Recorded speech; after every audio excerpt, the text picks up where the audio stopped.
30 seconds. That's the contact window. Not 30 minutes of waiting to see if something happens. Not a week of gradual change you talk yourself into believing. 30 seconds of the right combination held in the right place, and your vascular system begins responding in a way you'll feel before you've even left the room. As warmth. As pressure building where you want it.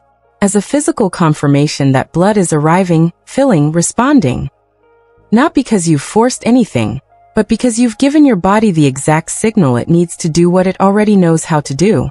I'm going to give you that combination today. 3 specific compounds. The exact amounts. 30 seconds of contact. And the complete explanation of why this works at a level of biological detail that will make the mechanism click for you.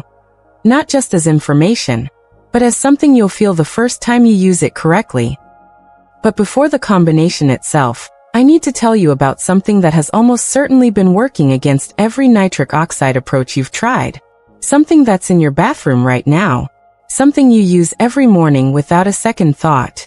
Because if you've done any research on erectile function and blood flow, you've probably encountered citrulline, or beetroot, or some variation of the nitric oxide pathway.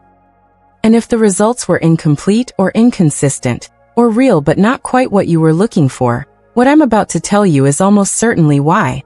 And it has nothing to do with the compounds you chose. I'm Dr. Mei Anderson. I'm a urologist, and for 25 years, men's sexual health has been the center of my clinical practice. Not as a specialty I fell into. As one I chose deliberately, because the distance between what men are told in a standard appointment and what they actually need to understand is wider in this area than anywhere else in medicine. Men come to me who have done genuine research. They've tried real things, with real mechanisms behind them. And what they describe, more often than not, is partial results. Something working but not enough, something improving but not restoring. That gap between partial and complete is where most of what I do lives. And it's exactly what this video is designed to close. Before we go further, if this already feels more specific than what you've been finding, go ahead and tap the like button right now. It tells me directly that this level of clinical detail is reaching the people it's meant for, and that shapes everything I create next. Like the video. And let's get into the mechanism, because once you understand it, everything else follows logically. Your body produces nitric oxide through 2 entirely separate pathways. Almost every piece of content on this topic, including from otherwise credible sources, addresses only one of them. Understanding both, and understanding how to fire them simultaneously, is the difference between what you've tried before and what I'm about to describe. The first pathway is the one you've likely heard about. L-citrulline, an amino acid, converts in the kidneys to L-arginine. L-arginine converts to nitric oxide inside the cells lining your blood vessels, the endothelium, the thin living tissue that wraps the interior of every artery. That process is real, well-documented, and genuinely effective. But it is slow. 20 to 40 minutes from consumption to measurable vascular response. And it depends entirely on how well your endothelial cells are functioning, because they are both the production site and the first thing that degrades with age, inflammation, and years of suboptimal circulation. This is why you notice it happening gradually rather than not at all. The pathway isn't absent. It's running below capacity. When arousal signals fire but the vascular response is delayed, partial, or requires more stimulation than it used to. That is almost always this pathway operating at reduced efficiency, not a problem of desire or nerve function or testosterone. The machinery is there. It's running slower and completing less fully than it should. This is the pathway most people are referring to when they talk about nitric oxide supplementation. The second pathway is faster. Much faster. And it runs through your mouth. The tissue on and under your tongue is home to specific bacterial populations. Not harmful organisms, but functional members of your oral microbiome that do something physiologically remarkable. They take dietary nitrates and convert them, right there in your mouth, into nitrite. And nitrite, once it enters the slightly acidic environment of your stomach and bloodstream, converts almost immediately to nitric oxide. This process begins within minutes of oral contact. It does not route through your kidneys. It does not wait for enzymatic conversion downstream. It starts where the compound first lands, This is why the under-the-tongue method changes the equation entirely. When you place a nitrate-containing compound sublingually rather than swallowing it, two things happen simultaneously. The citrulline absorbs directly into your bloodstream through the capillary-rich membrane under the tongue, bypassing digestion, and arriving in circulation within minutes rather than an hour. And the beetroot nitrates in the preparation begin their oral bacterial conversion immediately, providing a fast-onset nitric oxide signal through the second pathway while the citrulline is still entering circulation through the first. Two systems firing at once. The response isn't the sum of two effects. It's something qualitatively different, faster onset, stronger initial peak, and longer sustained duration than either produces working in isolation. This is what synergy means in a biological context. Not two things stacked. Two things that make each other work better. But there is a third element in this combination, and it's the piece that almost no one in this space discusses. Pycnogenol, pine bark extract, standardized to 95% proanthocyanidins. Here is what pycnogenol contributes that neither citrulline nor beetroot can. It activates nitric oxide synthase, the enzyme inside your blood vessel cells that performs the final conversion from arginine to nitric oxide. Most approaches to this problem focus on providing more substrate, more raw material for the reaction. Pycnogenol takes a different approach. It activates the machinery doing the conversion. It makes the enzyme work more efficiently and more completely.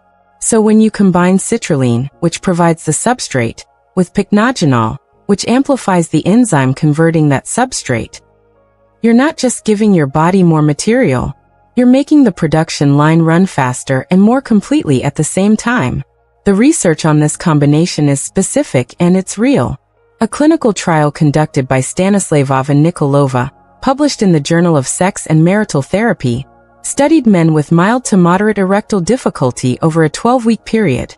One group received L-arginine alone. The second group received L-arginine combined with pycnogenol. The arginine-only group showed modest, inconsistent results across the trial period. The combination group showed a substantially stronger response, the majority reporting normalized erectile function by the end of the study. The researchers traced the mechanism directly to pycnogenol's activation of nitric oxide synthase. Not a marketing finding, a mechanistic one. More substrate plus a more efficient enzyme means a more complete and more consistent conversion. That's the entire principle. This is exactly why you might notice, if you've experienced this, that the response begins but doesn't complete the way you want it to. Not absent, not broken, running below capacity. You can feel arousal converting to partial response, but the full filling, the full firmness, the sustained pressure, something is capping it before it gets there.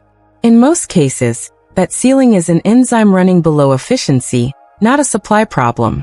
Pycnogenol addresses exactly that. There's a man I want you to keep in mind as we work through this. His name is Howard, 72 years old, retired accountant, 44 years married to the same woman. He came to me having already tried citrulline capsules for nearly 3 months, consistently, at the labeled dose without missing days. He was not someone who quit on things. He kept a log.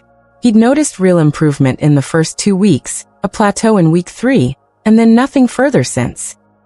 He used the word ceiling. That he'd reached a ceiling he couldn't get past and couldn't account for. He wasn't asking me for a different compound. He was asking why the one he was using had stopped climbing. That distinction matters, and it tells you something important about who this video is for. Not men who haven't tried anything, but men who've tried the right things and not gotten the full result. We will come back to Howard. Now the saboteur. This is the piece that reframes everything. The reason that most men doing something genuinely right with their nitric oxide protocol still see inconsistent results. It's specific, it's verifiable, and the fix takes approximately 30 seconds once you understand it. Standard antibacterial mouthwash, the kind designed for fresh breath and gum health, the kind that almost every man over 60 has in his bathroom, is formulated to eliminate oral bacteria. It does that job very well. Chlorhexidine and related antibacterial agents are highly effective at reducing bacterial populations throughout the mouth. The problem is that the bacteria they eliminate include the exact nitrate-reducing organisms that power the oral nitric oxide pathway. The fast lane. The second pathway we just discussed. A study published in Free Radical Biology and Medicine followed participants who used antiseptic mouthwash twice daily, morning and evening, which is the standard recommendation on most product labels. Researchers measured nitric oxide metabolism and blood pressure throughout the study period. The finding was both clear and significant. Participants using antibacterial mouthwash twice daily showed measurable increases in blood pressure compared to controls. Not because the mouthwash raises pressure directly, but because it was systematically eliminating the oral bacterial populations responsible for converting dietary nitrates into nitric oxide. Every morning, on schedule, at their bathroom sink, those participants were pharmacologically neutralizing one of their body's primary cardiovascular protection mechanisms. Their citrulline-arginine pathway remained intact. Their oral nitrate pathway had been chemically eliminated before they left the house. The practical implication of this is significant and immediate. If you are using antibacterial mouthwash, and particularly if you're using it in the morning, before you've eaten anything, you are beginning every day by destroying the oral bacteria that make the combination I'm about to give you work at full capacity. This is not a peripheral variable. It sits at the front of the entire mechanism. Upstream of the citrulline. Upstream of the beetroot. Upstream of everything. The fix is straightforward. Switch to a fluoride-only toothpaste without antibacterial additives, and remove the antiseptic mouthwash from your routine. Salt water rinse is oral bacteria compatible if you want to rinse. Baking soda and water. Anything that doesn't contain chlorhexidine or broad-spectrum antibacterial compounds. Your oral microbiome, once you stop eliminating it daily, begins recovering within 1 to 2 weeks. By the end of 2 weeks, the nitrate conversion pathway is functional again at meaningful levels. Here is what that recovery actually looks like in the body. As the nitrate-reducing bacteria repopulate, and they do repopulate because your saliva continuously reseeds the oral environment from deeper in your digestive tract, the conversion of dietary nitrates to nitrite becomes progressively more efficient. Blood pressure typically shows a measurable downward drift in this window, as the cardiovascular system regains a source of nitric oxide it had been quietly losing every morning, and the erectile response often notices this before you consciously register anything else. The morning erection signal, in many men, improves during the 2 weeks after stopping mouthwash even before they've added a single compound to their routine. That tells you something important. Much of the mechanism you need was already intact. It was simply being blocked at the source. Howard stopped using his antibacterial rinse on a Thursday. By the following week and a half, he called my office. But I'm going to make you wait for what he said. Because it belongs inside the complete protocol, where it will make more sense. What I'm about to walk you through is the full combination, and the complete method. This is the part that changes outcomes. This is also the information that most men in their 60s never receive in a standard appointment, because there simply isn't room for it. Vital Health Seniors is built specifically to provide this level of depth. For men over 60 who want the real clinical picture on the things that matter most to how they feel, how they perform, and how they live.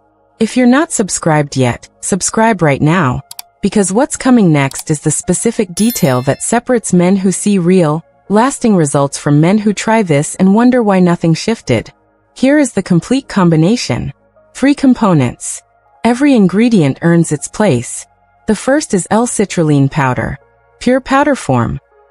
Not capsules, not tablets, not a blended pre-workout formula with other active compounds that compete for absorption or change the pH of the preparation. Just pure L-citrulline in 3 grams, which is approximately 1 level teaspoon. You can find this at any supplement retailer. It dissolves reasonably in a small amount of water, tastes mildly of nothing, and causes no discomfort held sublingually. This is your primary substrate. The compound your kidneys will convert to L-arginine, which your blood vessel cells will convert to nitric oxide via the enzymatic pathway. The second is pycnogenol powder, pine bark extract standardized to 95% proanthocyanidins. 40 milligrams. You can purchase this as bulk powder, or open a 40 to 50 milligrams capsule and use the powder directly. It dissolves easily and is essentially tasteless. 40 milligrams is the dose range that appears consistently in the clinical literature for this application. Not more, not less. This is your enzyme activator. The third component addresses the oral nitrate pathway. Concentrated beetroot powder, approximately half a teaspoon. This is your fast-acting component. The one that begins converting to nitric oxide within minutes of contacting your oral bacteria. If beetroot is genuinely unavailable, or the taste is a persistent barrier for you, concentrated tart cherry powder, pomegranate powder, or fresh arugula juice are among the highest dietary nitrate alternatives available. But beetroot is first choice because the nitrate concentration is highest, and the research behind it is most substantial. Preparation. Combine all three in approximately 1 tablespoon of cool water, just enough to create a loose, manageable paste. Not so much water that you're diluting the preparation significantly. Cool water, not hot. Heat denatures some of the compounds in the beetroot and reduces the pycnogenol's activity. Place the preparation under your tongue. Hold it there for 30 to 60 seconds. Breathe slowly through your nose during the hold. I'll explain in a moment why the nasal breathing during those 30 seconds is contributing more than it appears to. After 60 seconds, swallow. Do not follow immediately with a large amount of liquid. Do not eat within 20 minutes of taking this. Food changes the oral pH environment and competes with sublingual absorption. The sequence in which these three compounds act is part of why this works distinctly from swallowing them all in capsule form. The beetroot nitrates begin converting immediately on contact with your tongue. By the time the citrulline is absorbing through the sublingual membrane, which is happening during those same 30 seconds, the fast-acting oral pathway has already initiated. The pycnogenol is absorbing sublingually in parallel, beginning to prime the nitric oxide synthase enzyme. So the 30 seconds of contact is not waiting time. It is active, layered initiation of 3 separate mechanisms that will converge in your bloodstream in a way that produces something your vascular tissue recognizes as a clear, strong signal rather than a weak, delayed suggestion. For pre-intimacy use, take this preparation 20 to 30 minutes before. The oral nitrate conversion provides the fast-acting component, and most men notice the first physical signal: warmth in the lower abdomen or chest, a sense of circulation arriving and pressure building, within 15 to 20 minutes. That warmth is not expectation. It is measurable vasodilation occurring. Your blood vessels responding to a legitimate biochemical signal. When you feel it, you know both pathways are active. For daily maintenance, and this is the component that produces the long-term transformation rather than just the immediate response. Take a smaller version of this combination every single morning. 1 to 2 grams citrulline, 40 milligrams pycnogenol, and a half serving of beetroot powder. No special timing ritual required for the maintenance dose. Swallow it. What this daily habit accomplishes over weeks is something the pre-intimacy dose alone cannot. Sustain nitric oxide availability that gradually repairs endothelial function. The cells lining your blood vessels, when exposed to consistent nitric oxide signaling daily, begin recovering their natural ability to produce nitric oxide in response to arousal. The system starts remembering how to run without being told to. The difference between the acute pre-intimacy effect and the chronic daily effect is the difference between borrowing function and restoring it. Both are valuable. Only one of them is permanent. By 6 weeks of daily consistency, most men see a qualitative change in morning erections. Not because morning erections are the goal, but because they are the most honest early signal that the vascular system is recovering its overnight function. Firmer, more reliable, more frequent across the week. This is your feedback mechanism, your body reporting, without agenda, on what's actually happening at the biological level. Pay attention to it. When that signal improves, everything downstream of it is improving too. One clinical caution, and this one is not optional. If you take blood pressure medications, cardiac nitrates, or any medications that affect vascular tone, have this conversation with your physician before you begin. Citrulline lowers blood pressure through vasodilation. For most healthy men, this is only beneficial. but stacking it with medications that do the same thing requires supervision. Natural does not mean pharmacologically inert. The conversation takes 5 minutes and it matters. Now Howard. He stopped the antibacterial mouthwash on that Thursday. He started the full 3-component combination the following Monday. Daily maintenance dose every morning, pre-intimacy preparation in the evening. He didn't call at 6 weeks the way I'd asked. He called at 4. He's a precise man. Decades as an accountant will do that, and he didn't reach for dramatic language. What he told me was this. I stopped running the math. I asked him what he meant. He said that before, every time an intimate moment was approaching, there was a calculation running in the background. Automatic. Unconscious after long enough, but there. Whether tonight was realistic. Whether the timing was right. Whether he should try or quietly redirect the evening into something else. He'd been running that calculation for so long it had become part of how he moved through the evenings. Part of how he was present, or wasn't, with his wife. And then one night, for weeks in, it didn't start. He was just there with her. Without calculation. Just present, he said. She noticed before I said anything. I reached for her without thinking about it first. That hadn't happened in years. He paused before he finished. She looked at me. She didn't say anything for a moment. Then she said, "There you are." That sentence. I've been in this practice for 25 years, and I've never heard it put exactly that way. There you are. Not your back. Not something's different. There you are, as if she'd been holding a seat for the version of him she recognized, and he'd finally walked back into the room. That is not a performance metric. That is the disappearance of a mental process that men carry so long it becomes invisible, and the return of a kind of presence that is the actual thing they were looking for all along. I want to briefly mention a second man, because his situation was different, and the difference is worth noting. His name is Carl, 66 years old, still working part-time as a contractor, healthy by most measures. He came to me not from a position of significant decline, but from a position of wanting to stay ahead of what he could see beginning to change. He was proactive, not desperate. He added this protocol as an optimization, not a correction.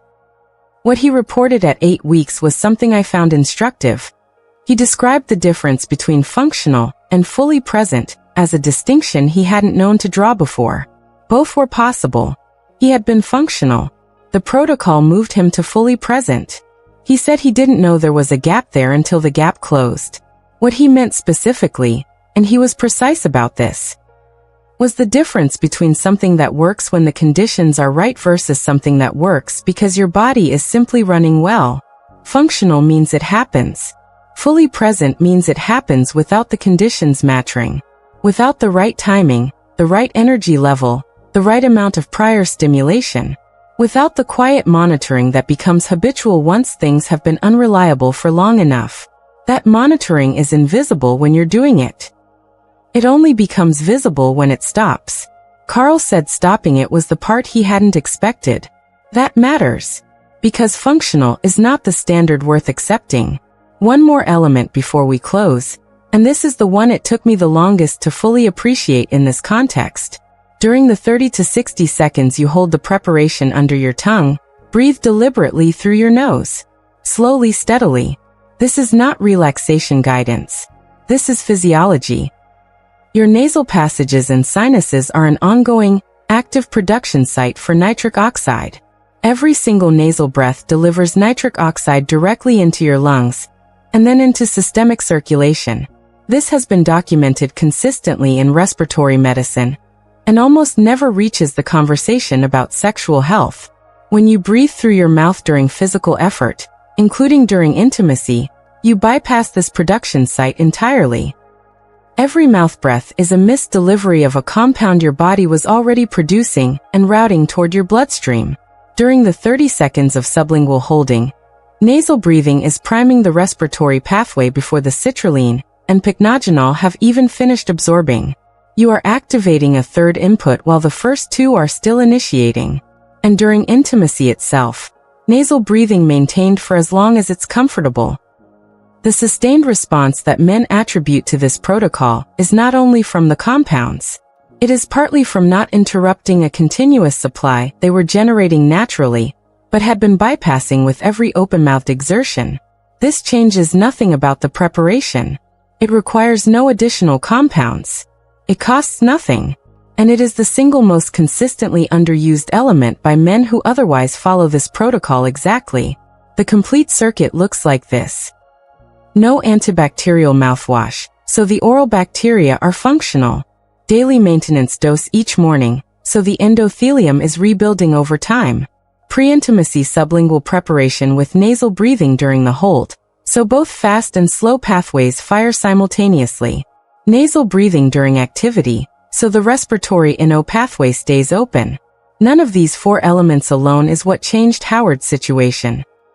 Working together, they create something qualitatively different from any one of them in isolation. Before we close, I want to say something I've been thinking about more deliberately as I build this channel. The men I'm speaking to here are not trying to be 25 again. And I don't think most of them would want to be, honestly, not given what they know now. What men in their 60s and 70s have built, in their relationships and in themselves, is not something younger men have. The depth of a partnership that has seen actual life, illness and recovery, loss and rebuilding, the ordinary difficult work of remaining close to someone across decades of change, the specific ease of being with someone who knows you fully, the particular quality of intimacy that comes from shared history, rather than novelty. You cannot rush that. You cannot substitute for it. And it is worth protecting with the same deliberateness that went into building it. The physiology that supports all of that is addressable. The pathways are not gone. They are suppressed by an acidic internal environment, depleted of specific enzymatic cofactors, or being actively interfered with by something as fixable as an antibacterial rinse used without a second thought for 30 years. These are solvable problems. Specific ones with specific solutions. Understanding them clearly and addressing them precisely is not vanity, and it is not denial of age. It is recognizing that the second half of a life contains things worth showing up fully for, and choosing to show up fully for them. The men who do best with this kind of work, in my practice, are not the ones with the most favorable starting conditions. They're the ones who stopped accepting incompleteness as the permanent terms of getting older. Not dramatically, no annoncement, just a quiet, private recalibration toward something better than partial. Toward what is actually possible when the biology is addressed correctly. Subscribe to Vital Health Seniors. One video every week, built specifically for men over 60 who want clinical information at the depth that reflects how seriously they're approaching this stage of their health. Not general wellness, not reassurance. The specific, mechanistic, actionable information that changes what you can do, not just what you feel temporarily better about. Men in their 60s, 70s, and 80s are not done optimizing. The ones I've watched do best in this area of their health are the ones who kept that conviction active, who treated the second half of their life as something worth the same level of attention and effort they gave to building it. If today was useful, there's more coming that will be too. Subscribe and stay with this. I'm Dr. Mei Anderson. You've given real time to this today, and I want you to feel it was well spent. Start with the mouthwash. Remove it tonight. Give your oral bacteria 2 weeks before you expect the full effect of the combination. Begin the maintenance dose next morning. Watch your morning erections, not as the goal, but as the signal. They will tell you before anything else does, that the system is responding. Take care of yourselves.